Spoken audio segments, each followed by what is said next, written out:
Assalamualaikum warahmatullahi wabarakatuh. Kami dari kelompok 5 dari kelas 2G akan mempresentasikan mengenai work-life balance.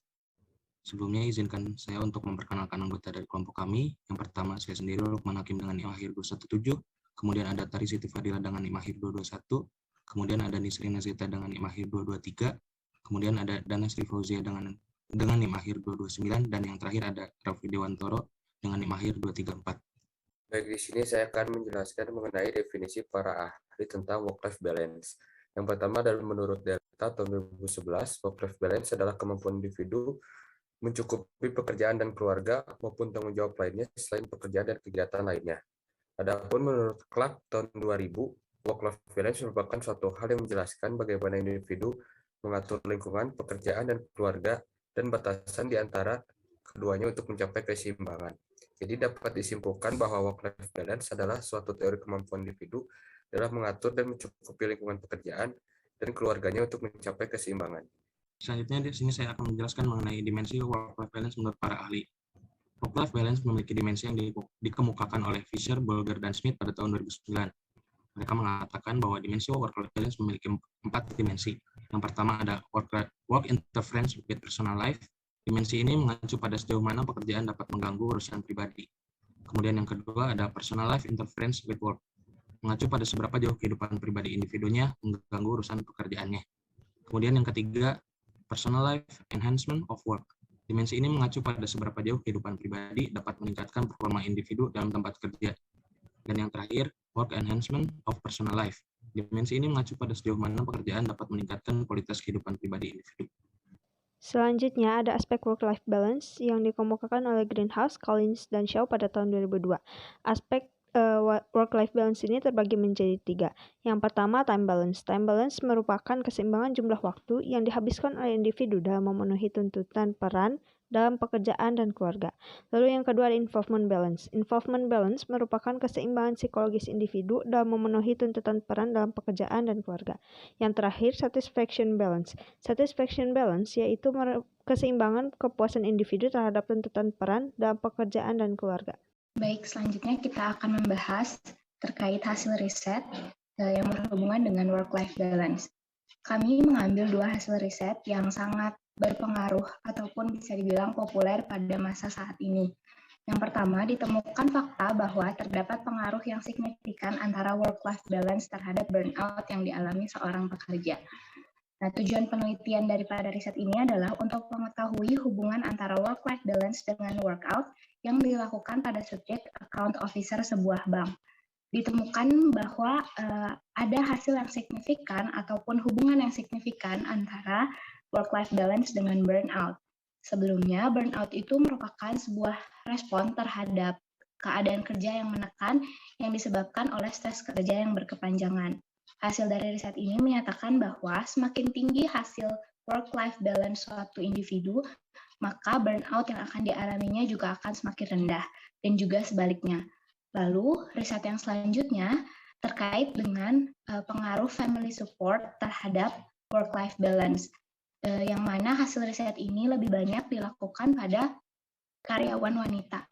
Nah, ditemukan bahwa semakin tinggi family support, maka akan semakin tinggi pula work-life balance karyawan di sebuah perusahaan.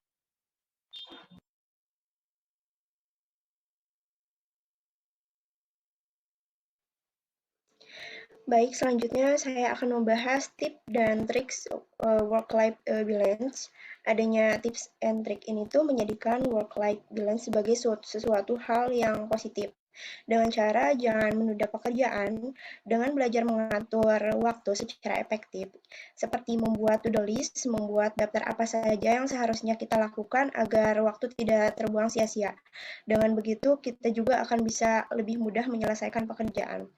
Lalu selanjutnya bisa meluangkan waktu untuk diri sendiri, karena sesibuk apapun kita harus lebih aware ya sama diri kita dengan cara meluangkan waktu, jangan sampai terlalu fokus bekerja tanpa berhenti. Dengan istirahat sejenak kita akan menjadi rileks dan pekerjaan selanjutnya juga akan lebih optimal.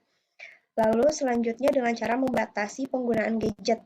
Penggunaan gadget ini tuh jika dilakukan secara berlebih akan memberikan dampak buruk seperti mempengaruhi keseimbangan hidup dan sangat menyita waktu untuk bekerja, sehingga pekerjaan bisa saja terdistraksi dan menjadi lalai terhadap tugas. Selanjutnya ada keikhlasan. Bersikap ikhlas berarti melakukan sesuatu tanpa mengharapkan sesuatu yang lain atau menerima dengan lapang dada. Apapun yang terjadi, keikhlasan merupakan kunci dari kesuksesan karena kita merasa ikhlas dapat mengerahkan kemampuan terbaik yang kita miliki. Lalu dengan cara mengurangi sikap perfeksionis. Mengurangi sikap perfeksionis ini memang sikap perfeksionis ini memang tidak salah, bahkan bisa mendorong kinerja lebih baik, tetapi kebiasaan ini tuh bisa mengganggu di luar pekerjaan. Untuk poin selanjutnya, bagaimana tips agar mendekati kondisi work-life balance untuk menghindari stres, yaitu dengan aktif berolahraga. Mungkin semuanya pernah dengar sebuah ungkapan bahwasannya running is cheaper than therapy, yang artinya berlari atau melakukan olahraga itu jauh lebih murah dibandingkan pergi ke terapis mental. Nah, ada beberapa riset, bahkan banyak yang membahas bahwasannya aktivitas fisik ataupun olahraga sangat berperan penting dalam mengurangi stres pada seorang individu. Pada poin selanjutnya, ada yang sering kita alami atau poin-poin yang sering kita alami di kehidupan sehari-hari, yaitu kita harus belajar berkata tidak pada hal yang di luar kewajiban.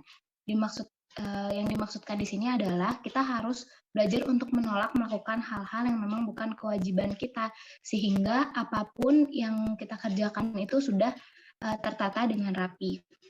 Selanjutnya adalah utamakan bekerja cerdas, bukan hanya bekerja keras.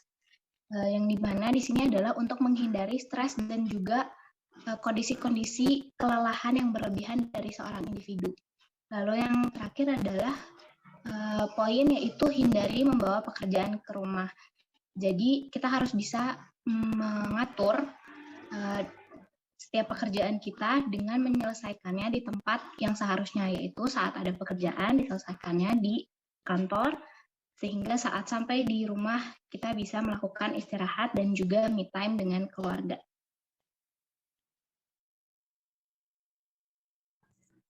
Sekian pemaparan dari kami mengenai work-life balance. Terima kasih atas perhatiannya. Wassalamualaikum warahmatullahi wabarakatuh.